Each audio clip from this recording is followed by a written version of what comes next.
जी next जो topic है वो हमारा कॉन्जेनिटल डिसऑर्डर के बारे में है कि कौन कौन से कॉन्जेनिटल डिजीज़ आ सकते हैं। तो बोन्स और कार्टिलेज में सिंपली हमारे पास कौन कौन से कॉन्जेनिटल डिजीज़ आ सकती हैं, एबनॉर्मेलिटीज़ आ सकती हैं। तो इस कॉन्जेनिटल एबनॉर्मेलिटी को देखने के लिए हमें कुछ टर्म एंड टर्मिनोलॉजी का पता होना चाहिए कि ये कौन कौन सी टर्मिनोलॉजी है। सबसे पहला आता है डाइसोस्टोसिस। डाइसोस्टोसिस एक ऐसी कंजेनिटल इबनॉर्मेलिटी है जिसमें क्या हो, उस इबनॉर्मेलिटी का नाम डाइसोस्टोसिस है, जिसमें हमारे पास माइग्रेशन और condensation migration and condensation of mesenchyma of water mesenchyma normal ना हो, उसका नाम डाइसिस्टोसिस है। डाइसिस्टोसिस उस इबनॉर्मेलिटी का नाम है जिसमें हमारे पास माइग्रेशन और कंडेंसेशन ऑफ मेसेनकाइमा जब क्या हो, नॉर्मल ना हो, उसका नाम डाइसिस्टोसिस है। नेक्स्ट जो कंडीशन है, नेक्स्ट जो एबनॉर्मेलिटी है, उसका नाम क्या है? उसका नाम है डिस्प्लेसिया। डिस्प्लेसिया नाम से ज़ाहिर है, डिस मीन्स डिसऑर्गेनाइजेशन। जब हमारे पास डिसऑर्गेनाइजेशन हो, किसकी? डिसऑर्गेनाइजेशन ऑफ बोन या कार्टिलेज का, तो उसे हम क्या कहते हैं? उसे हम कहते हैं डिस्प्लेसिया। तीसरी जो कंडीशन है उसका नाम है एप्लेजिया। ए मीन्स नॉट, ए का लफ्ज़ जहाँ पर भी आ जाए इसका मतलब है एब्सेंस। जब हमारे पास एब्सेंस ऑफ कार्टिलेज हो जाए, एब्सेंस ऑफ बोन्स या एब्सेंस ऑफ कार्टिलेज हो, उसका नाम क्या है? उसका नाम है एप्लेजिया। पहला क्या था? डिसिस्टोसिस, एबनॉर्मेलिटी ऑफ माइग्रेशन या कंडेंसेशन ऑफ मेसेनकाइमा का हो जाए, उसका नाम डाइसिस्टोसिस है। नेक्स्ट है डिस्प्लेजिया, डिसऑर्गेनाइजेशन ऑफ बोन्स और cartilage. Aplasia, complete absence of bones और कार्टिलेज। और जो थर्ड फोर्थ है सिंडेक्टिली क्रेनियोसाइटो सिंडेक्टिली सेंडेक्ट सिंडेक्टाइल क्रेनियोसाइनस्टोसिस। सिंडेक्टाइल क्रेनियोसाइनस्टोसिस जो फोर्थ टर्मिनोलॉजी है, इसका क्या मतलब है?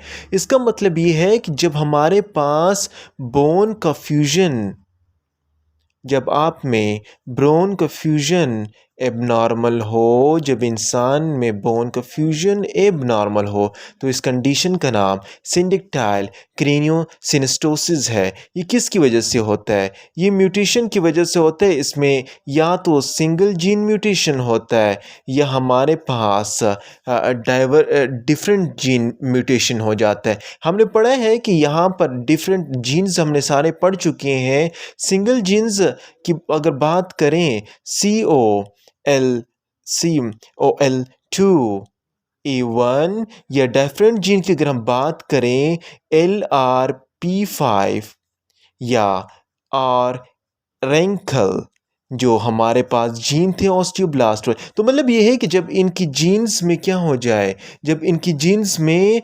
एबनॉर्मेलिटी आ जाए, जब इन जीन्स में हमारे पास म्यूटेशन हो जाए, तो उस कंडीशन का नाम क्या है? उस कंडीशन का नाम है सिंडेक्टिली क्रेनियोसिनस्टोसिस। तो हमने क्या पढ़ा है? हमने यहाँ पर कंजेनिटल डिसऑर्डर पढ़ ली हैं। और कंजेनिटल डिसऑर्डर कौन कौन से हैं? ऐसे डाइसिस्टोसिस, डिस्प्लेजिया, एप्लेजिया, सिंडेक्टाइल क्रेनियोसिस्टोसिस। उसके बाद जो नेक्स्ट हमारे पास आता है वो है एकेंड्रोप्लेजिया। एकोंड्रोप्लेजिया किसे कहते हैं? एकोंड्रोप्लेजिया में होता क्या है? एकोंड्रोप्लेजिया वो कंडीशन का नाम है, वो एबनॉर्मेलिटी का नाम है जिसमें क्या हो जाता है, जिसमें हमारे पास स्केलेटल डिस्प्लेजिया हो जाए। जब हमारे पास स्केलेटल डिस्प्लेजिया हो जाए, जब हमारे पास स्केलेटल डिस्प्लेजिया हो जाए, लेकिन किसकी वजह से? Mutation of follicle growth factor receptor. Follicle growth factor receptor की म्यूटेशन होने की वजह से जो कंडीशन आती है उसका नाम एकेंड्रोप्लेजिया है और ये स्केलेटल डिस्प्लेजिया कंडीशन है। नॉर्मल जो फॉलिकल ग्रोथ फैक्टर है, नॉर्मल फॉलिकल ग्रोथ फैक्टर ये क्या करता है, ये इनहिबिट करता है एंडोकॉन्ड्रल ग्रोथ को। जो एंडोकॉन्ड्रल ग्रोथ है उसकी ग्रोथ को इनहिबिट करने वाला आला जो है वो फॉलिकल ग्रोथ फैक्टर है। अब जब फॉलिकल ग्रोथ फैक्टर के अंदर म्यूटेशन आ गया तो कंडीशन का नाम स्केलेटल डिस्प्लेजिया हुआ और वो कंडीशन का नाम एकेंड्रोप्ले। अभी देखें ये क्या करता है, एंडोकॉन्ड्रल ग्रोथ जो है हमारे बॉडी के अंदर जो कार्टिलेज और बोन की ग्रोथ हो रही है उसे इनहिबिट कर रहा है। अभी जब इसके अंदर म्यूटेशन हो गई तो ये इनहिबिशन क्या हो जाएगी, इनहिबिशन ज़्यादा हो जाएगी।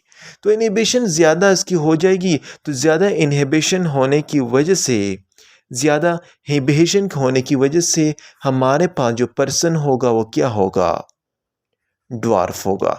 तो ये ऐसी कंडीशन का नाम है जिसमें क्या होता है, जिसमें हमारे पास फॉलिकल ग्रोथ फैक्टर रिसेप्टर के अंदर इनहिबिशन हो जाती है, ग्रोथ फैक्टर की म्यूटेशन हो जाती है। जब म्यूटेशन हो जाती है तो ये इनहिबिट जो करता था वो इनहिबिशन भी नॉर्मल से क्या हो जाएगा, नॉर्मल से इनहिबिशन हमारे पास ज़्यादा हो जाएगा। नंबर 6, अगर हम 6 की बात करें तो 6 में आता है टेंटोफोरिक डिस्प्लेसिया। टेंटोफोरिक डिस्प्लेसिया क्या है, टेंटोफोरिक डिस्प्लेसिया उसी डिस्प्लेसिया एकेंड्रोप्लेजिया की तरह ही ये क्या है, डिसऑर्गेनाइजेशन है। किस चीज़ की, डिसऑर्गेनाइजेशन एंड डिसअरेंजमेंट।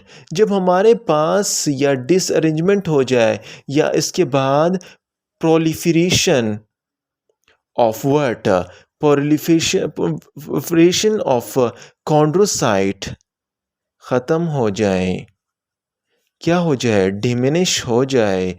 जब डिसऑर्गेनाइजेशन या डीअरेंजमेंट या प्रोलिफरेशन ऑफ कॉन्ड्रोसाइट क्या हो, ख़त्म हो जाए तो हमारे पास उस कंडीशन का नाम टेंटोफेरिक डिस्प्लेजिया है। टेंटोफेरिक डिस्प्लेजिया वो कंडीशन है जिसमें हमारे पास क्या हो जाए, डिसऑर्गेनाइजेशन ऑफ कॉन्ड्रोसाइट हो जाता है और इसके साथ साथ प्रोलिफरेशन ऑफ कॉन्ड्रोसाइट ख़त्म हो जाता है। किसकी वजह से, किसकी वजह से, because of mutation in follicle growth factor receptor 3। इस FGFR3 रिसेप्टर एल्बिट-1 की म्यूटेशन की वजह से हमारे पास जो कंडीशन आती है उसका नाम टेंटोफेरिक डिस्प्लेजिया। इसमें क्या होगा, कॉन्ड्रोसाइट की प्रोलिफरेशन नहीं हो रही है, कॉन्ड्रोसाइट की डिसऑर्गेनाइजेशन हो रही है। तो यहाँ पर जो पर्सन बेबी होगा वो क्या होगा, ड्वार्फ तो होगा। ड्वार्फ होने के साथ उसका चेस्ट क्या होगा, स्मॉल होगा और बेल शेप एब्डोमेन होगा। और ये सारी करेक्टरिस्टिक उस चाइल्ड में आ जाएंगी जिसमें mutation in follicle growth factor FGFR3 एल्बिट-1 में आया हो, तो उस कंडीशन का नाम टेंटोफेरिक डिस्प्लेसिया है। अगर हम आगे बात करें टाइप 1 कोलेजन की, टाइप 1 कोलेजन कभी कभार जो हमारे बोन्स में मौजूद है वो कोलेजन भी क्या हो जाता है, म्यूटेट हो जाता है। जब टाइप 1 कोलेजन म्यूटेट हो गया तो उस कंडीशन के नाम क्या है, osteogenic imperfecta. What is osteogenic imperfecta? Osteogenic imperfecta उस कंडीशन का नाम है जिसमें क्या होता है, टाइप 1 म्यूटेशन, टाइप 1 म्यूटेशन क्या हो, म्यूटेट हो जाए, टाइप 1 कोलेजन म्यूटेट हो जाए तो उस कंडीशन का नाम ऑस्टियोजेनिक इम्परफेक्टा है। इसमें क्या होता है, इसमें जो टाइप 1 कोलेजन का अल्फ़ा 1 अल्फ़ा 2 जीन जो है अल्फ़ा 1 अल्फ़ा 2 जीन जो है वो म्यूटेट हो जाता है, जिसकी वजह से उसका वो चेन नॉर्मल नहीं होता। तो this condition is called osteogenic imperfecta. तो हमने क्या क्या पढ़ा है? हमने कंजेनिटल डिजीज़ पढ़ ली है, उसका नाम फर्स्ट ऑफ ऑल डिसिस्टोसिस है। एबनॉर्मेलिटी जब हो जाए, माइग्रेशन और कंडेंसेशन ऑफ मेसेनकाइमा की एबनॉर्मेलिटी हो तो उस कंडीशन का नाम डिसिस्टोसिस है। जब डिस्प्लेजिया हो जाए, जब डिसऑर्गेनाइजेशन हो जाए बोन और कार्टिलेज तो उसका नाम डिस्प्लेजिया है। जब एब्सेंस हो जाए उसका नाम एप्लेजिया है। सिंडेक्टाइल क्रेनियोसिस्टोसिस जब बोन की फ्यूजन एबनॉर्मल हो जाए उसका नाम सिंडेक्टाइल क्रेनियोसिस्टोसिस है। सिंगल जीन की वजह से भी हो सकता है, डिफरेंट जीन्स की वजह से भी हो सकता है। एक कैंड्रोप्लेजिया किसे कहते हैं? स्केलेटल डिस्प्लेजिया का नाम है। और इसमें क्या होता है? Follicle growth factor receptor FGFR की म्यूटेशन हो जाती है। नॉर्मल FGF जो है वो क्या कर रहा है? एंडोकॉन्ड्रल ग्रोथ को इनहिबिट कर रहा है।